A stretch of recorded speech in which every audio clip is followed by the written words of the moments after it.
afternoon. It's a windy morning. Well, it's afternoon almost here on Bush Poppy Farm.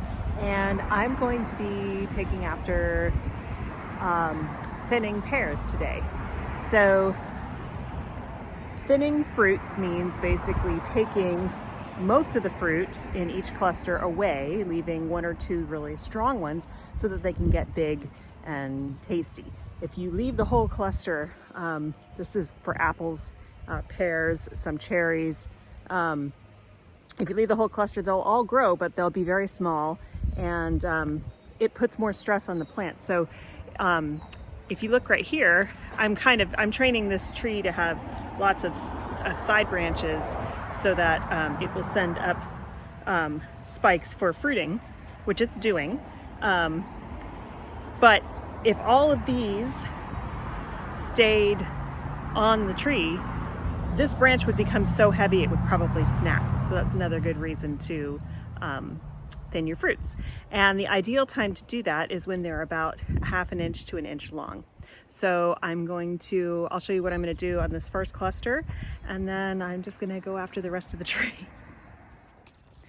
Okay, it's windy, so I have to hold the tree. But as you can see, there's a cluster of 4 fruits right there. There's a bigger one back here. And in fact, this cluster I will only thin. You see there's 2 big ones and then there's a small one in the back. I'll get rid of that small one and leave those other 2. The ideal spacing between the pears, once you thin them, is about 6 inches. So that will give you a nice big fruit. It won't put too much stress on the tree, and you'll have a lovely harvest in the fall.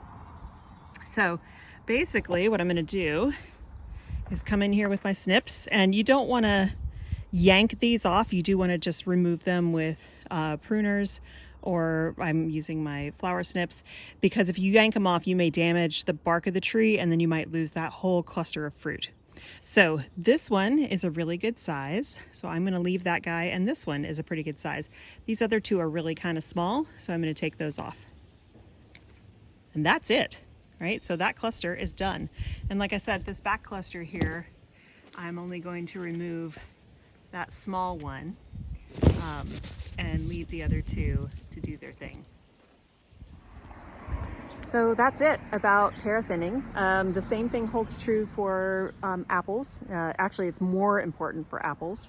But my apple trees haven't started flowering yet. So here's one right there, and there's another one right here, and then there's another one right here, and they haven't started flowering yet. So once they do that, then I'll know how much fruit set there is, and then what I need to do to thin them out.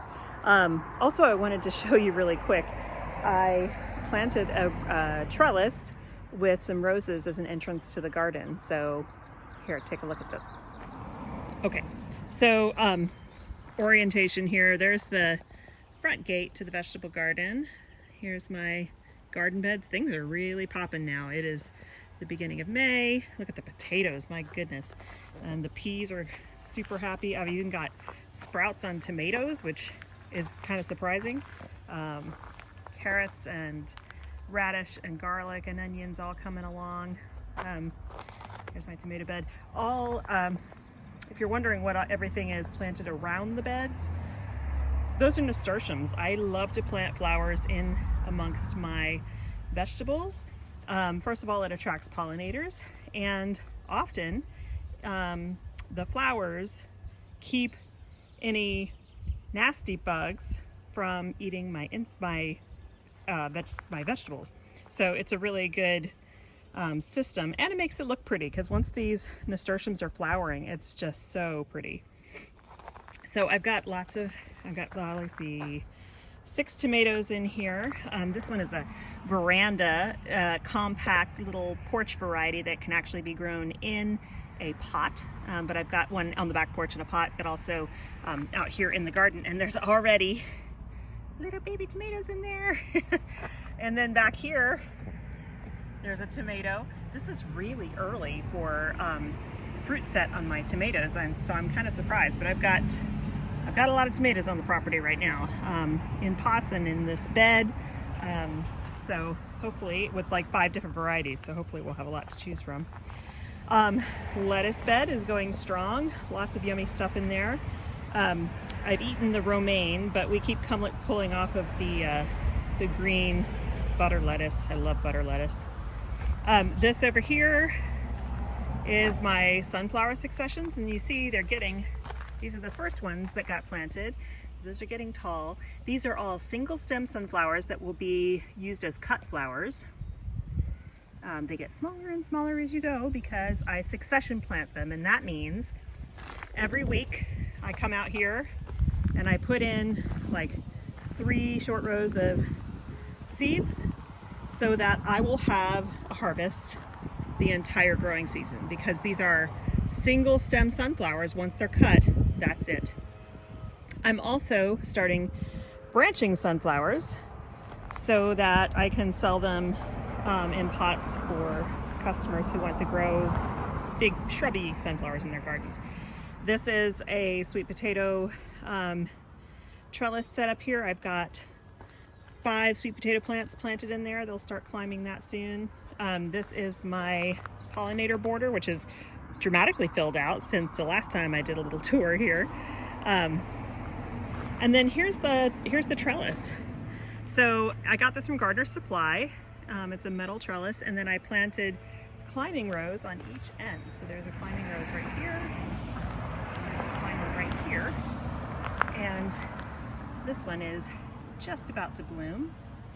I have suddenly forgotten the variety, but apparently they are super fragrant and they're fast climbers. So that's actually why I got them. I think it'll be lovely to have a rose climbing all over this trellis, leading into the little mini orchard. So again, here's one of my apple trees.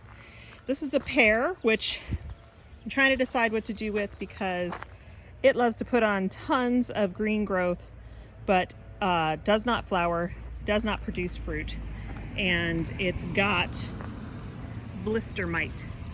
It had this last year too, and during the growing season you just can't do anything about it. So I'm kind of considering, even though it's a pretty tree, I'm considering taking it out, maybe putting it in a pot in the backyard, and then treating the soil and putting something different there that is not a pear. Because I don't want it to spread to my pears that are producing fruit. So this is another apple tree here. This is a Honeycrisp. I've been training the branches to come out to the side like this. So not true espalier, but I'm going to keep these compact. And so the height of this pear is about as tall as I'm going to let them get. So what you do is you train the branches to go out to the side. And when you do that, like here's a branch that I trained to the side, then it sends up these new shoots, which are are usually the spikes that produce, the spurs that produce fruit. So that is the whole goal. And then this is another apple right here. I think that's Shasta Daisy. It just volunteered right there, but I'm gonna let it be. And then I've got my blueberry buckets going strong. I keep blueberries in containers because they need a very ericaceous soil, acidic soil, and I can't keep that constant here. So they stay happy in buckets, they get fertilizer. I mean, look at this one, these are 2 different varieties so that they can help pollinate, but this one is just loaded with soon to be ripe berries. And last year it produced, I mean, we got like bowls and bowls of berries off of this every day. And then this is a 5-stemmed plum, so 5 different varieties, and we've got fruit. Fruit on all but one of the varietals, and I think one of the one that's not fruited yet, I think that is a late fruiting one, because these are all different varieties. That's a stem that's a late fruiting. Over here is the pumpkin and winter squash patch. It does get sun. It's just right now it's hidden behind the oak tree, but it does get sun for most of the day. So these are slow growing this time of year, but they'll start to take off as the heat comes in. I've got pumpkins, winter squash, and zucchini and yellow squash as well.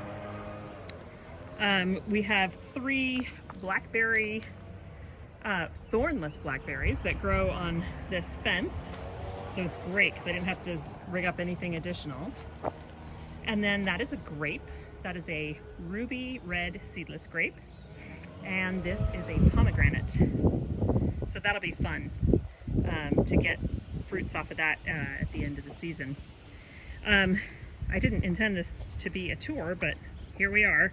So the other thing I'll show you, I'm kind of coming through a place that doesn't really have a path, is what's going on in the cut flower garden. So, oh, here's a patch of sweet peas coming along, and I also put some nasturtium in there just for the heck of it. This is the dahlia patch. Now that we're hitting warm weather, they're actually really starting to come on, and I've already pinched a number of them because these are getting big. It'll still be July or early August before we start getting blooms, but that's normal. This is bed 1 that has, I just harvested this morning, so a lot of stuff is missing, but it's got strawflower, which are helichrysum. That is not quite ready to be harvested. Here's another good shot over here of one. These guys are great either fresh or you can dry them. They make an excellent dried flowers, last for years. And we've got calendula, some daisy, stock, loads of status. I planted the purple and the yellow this year. I'm excited to do the blues next year. There's more calendula. And then this over here is scabiosa, which is really getting close to starting to pump out actual flowers. There's a bloom right there. I can't get it to focus for you. This part of the bed is empty right now. It was ranunculus. It will be planted up soon with summer hardy flowers. These are the remaining stock that have not been harvested yet. Once those get done, then this part of the bed will be freed up as well. Here is more calendula. And then we have a big patch of daucus that I harvested a lot of it this morning for filler in bouquets. Coming around here, I've got to squeeze through. So I have a very small space to work with. I only have 3 beds that are 40 feet long. And so I have to pack a lot in a small space. And since this is my first year, I've definitely made some mistakes and I'm learning from them. So I have new plans for the remainder of this year at the bed space and what I'll do next year as well to maximize what I've got. But so far, I've got some celosia growing in here. I've had a really hard time with germination on it, so I've got a lot more in the being started from seed. This is a huge stand of bachelor buttons that I've just been constantly harvesting from. There's some more daucus back there. There's, oh, I have to thin those. That's a bunch of cosmos. These are all zinnias, lots of different varieties. I do have them grouped by the type of zinnia, but we're gonna hopefully have, I succession plant zinnias as well. So a lot of the empty bed space you see will be filled with more zinnias. These are suffering basil plants.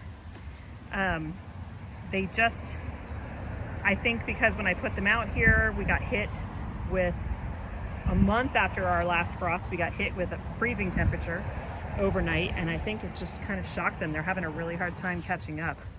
But I've got a lot more starting from seed, so we'll just swap them out if we need to.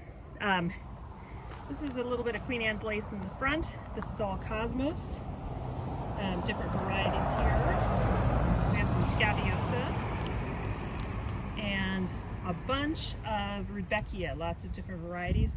Rudbeckia takes a while to grow and it doesn't really start flowering until mid to late summer. So these are going to be slow growers. They're also perennial. They won't be perennial in this bed because I will need the space for next year. So, and I do crop rotation to make sure I don't pass a bunch of pests and diseases on. Along the fence line, yes, that is cardboard. I created another bed, a very narrow bed, just for amaranth and gomphrena. So that's about to get hit with massive sun. I need to do some thinning there so that the amaranth doesn't become just big broomstick stalks, but I get lots of multiple branching off of them. So I'll thin those today as well. So that was an unintentional little farm garden tour, but I hope if you watched the one that I did like a month or so ago, I hope you can see the difference of how everything has really popped up and starting to fill out. Now that we're getting into warmer temperatures, it's supposed to be 87 today, things will really start picking up, and all of the things I've got currently in the ground are going to really take off, and then all the seeds that I've got started over the last couple of days, those will come out here too, and I'll continue to fill these beds with more and more things to cut. So thanks so much for watching. I hope you have a great day, and I'll see you in the next video. Bye.